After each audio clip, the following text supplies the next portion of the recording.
Welcome to the Academic Writing Amplified podcast. On this podcast, we believe that the culture of academia needs to change radically. Women and non-binary people are revolutionizing academia within institutions that were not built for us. If you're ready to reject the culture of overwork, kick guilt and overwhelm to the curb, and amplify your voice to make a real impact on your field without breaking down or burning out, you're in the right place. With our team of experienced writing coaches as co-hosts, we'll share insights and talk to inspiring guests to bring you the practical strategies, systems, and mindset shifts you need to find time to write, publish work you love, and design your career on your terms. And it all starts with writing. Let's go. I'm so excited for today's topic: calming the vicious cycle of pubs and grants. Okay, hello everyone. I'm Kathy Mazak from Scholar's Voice. And today we're talking about something that is really difficult for many scholars, right? It's the hard truth that it feels like if we want to get grants, we need to have publications. But if we want to have publications, we need to have grants. And it's like this vicious cycle. And what can happen is that we get paralyzed. So today I want to talk about how you can move both publications and grants forward and how to kind of conceptualize what you're working on when, so that things happen in more of like a lovely seasonality instead of feeling like I must do everything all at once. So this episode is brought to you by Navigate, the Writing Roadmap. That's our 12-week program. For those of you out there who want to clear your publication pipelines and definitely who want to publish that almost done article by the end of 12 weeks, and to really just do this little thing called change your career completely and make it completely sustainable by focusing on writing and publication.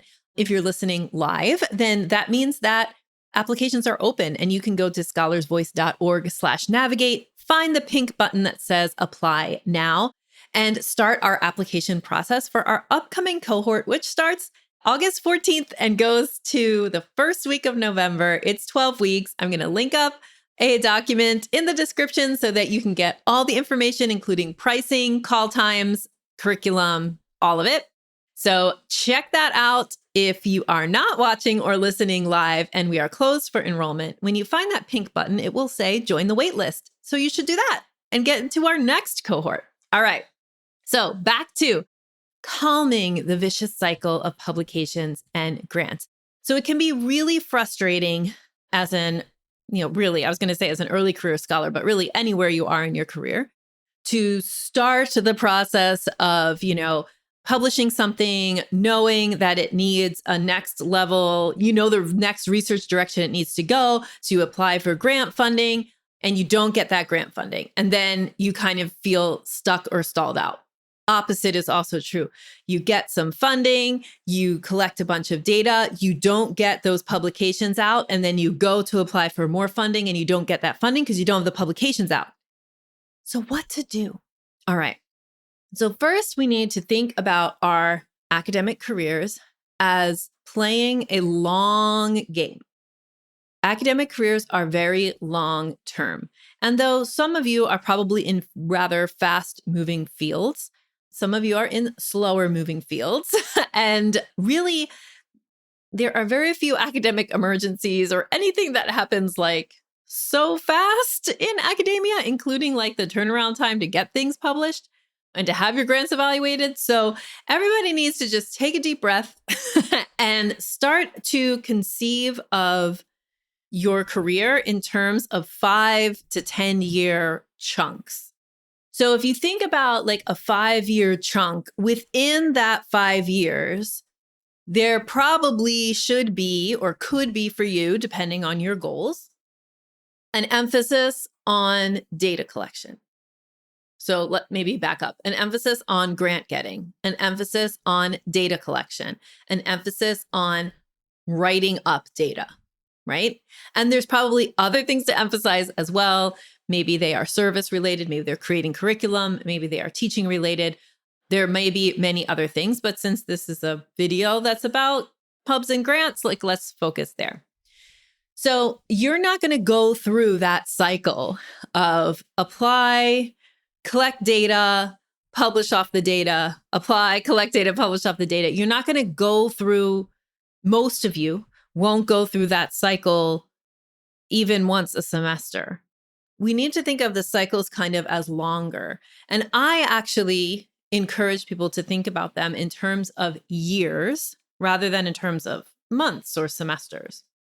So that means that it's not that you are going to stop looking for and applying for grants, collecting data, or writing up your data for publication. You're not going to stop doing any one of those things at any moment. But rather, the metaphor for you to think of is like a DJ's mixing board or a sound editor's mixing board.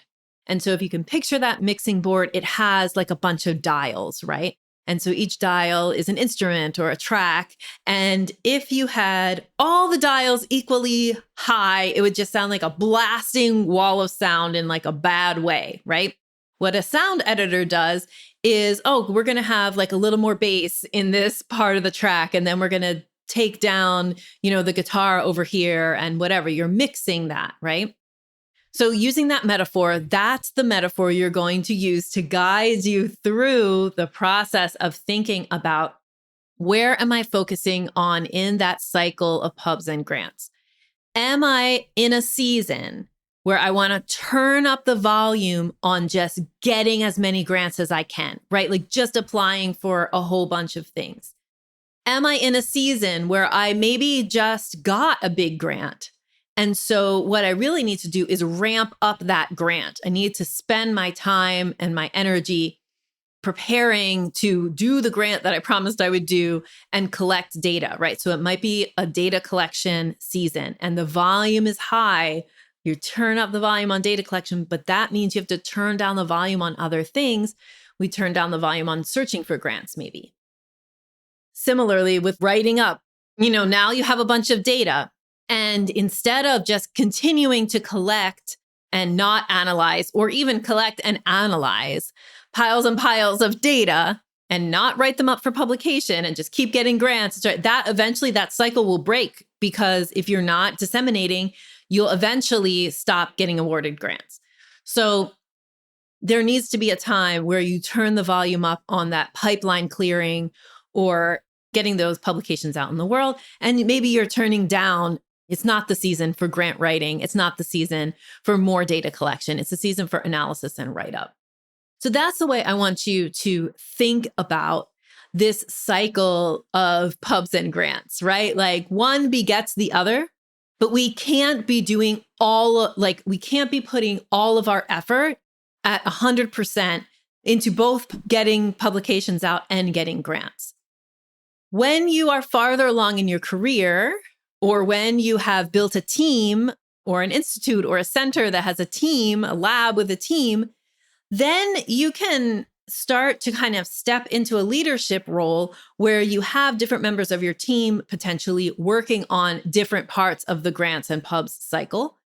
But for right now, if you're having this problem where you're like sitting on tons of data and you're stuck because you haven't gotten your pubs out, but you need more grants to continue the research line, but you haven't gotten your pubs out, you need to think about employing this kind of soundboard metaphor, turning up the volume on some part of the grants and pubs cycle, turning it down on another one. Because what's happening is that if you don't take that perspective, if you don't think about seasonality, then you become paralyzed by trying to do everything all the time. And I'll just ask you, has that been effective? Is it effective for you to continue to think, I have to do everything all the time? Sometimes what happens there is you end up doing the buffet method, which is you take a little taste of each thing on the buffet of projects, but you're not eating the whole meal, it's like a little taste of each thing. And so things don't get all the way finished. And the way to get things all the way finished is to turn up the volume on some things and to turn down the volume on other things. And that means that you have to be okay with maybe letting a call for proposals go by if what you're doing is in the season of clearing pipeline and getting publications out. This is something, again, that you're managing projects over a long period of time, over a year, 3 years, 5 years, 10 years, not over the next few months. And I think that's another thing that if we keep just like responding to calls for proposals without this like high level, bigger picture, longer term view, then you're going to keep not being able to accomplish these bigger goals of having like a really well-developed line of research that builds and that has, instead of a vicious cycle of pubs and grants, a beautiful cycle of pubs and grants where you have like your publications and your grants flowing in a rhythm that you orchestrate. Ooh, a lot of sound metaphors today. Okay. So how do you learn to do this? Well, in our Navigate program, we do an exercise that is called the writing roadmap. And as part of that exercise, you are deciding like, what is the season? Like, what is the focus of this year? What kind of writing needs to get done this year? And the program gives you that space and tools to think about how you are going to orchestrate this flow of high-level multiple project management, right? That is what you are doing when you are managing pubs and grants. You are working at a high level, a 30,000-foot view of interconnected and interdependent projects. That's like really high-level project management skills that you need to develop. And in our program, that is where we start, actually, in Navigate. We start with the high-level multi-project plan or view of things. The writing roadmap is your like long-term view. The publication pipeline is your high-level multi-project writing view. And we kind of continue to narrow down in terms of project management skills from there. But the thing to keep in mind, no matter what, is that you can control this cycle of pubs and grants. But the way that you need to think about it is over a much longer term and really embrace this idea of seasonality. It's okay for it to be a certain season, right? It is right now the season of clearing the pipeline. It is the season of data analysis. It is the season of getting a grant off the ground. It is the season of applying for lots of different grants, okay? And becoming funded in a way that you can then turn the volume down on funding and turn the volume up on writing, for example. So keep those things in mind, embrace seasonality, understand that you are capable of orchestrating really long-term, high-level, complex project management as you develop your lines of research and manage that cycle of publications and grants. If you're interested in doing it along with us, apply for Navigate today at scholarsvoice.org/navigate. Click the pink button to apply, and we would love to work with you. All right, have a great day. Bye. Thank you so much for spending your valuable time supporting yourself and your writing by listening to this episode. If you like what you heard today, the best way to say thank you is to hop on over to Apple iTunes and write an honest review. The more reviews, the more amazing academic women and non-binary people will find this podcast. So go write one now.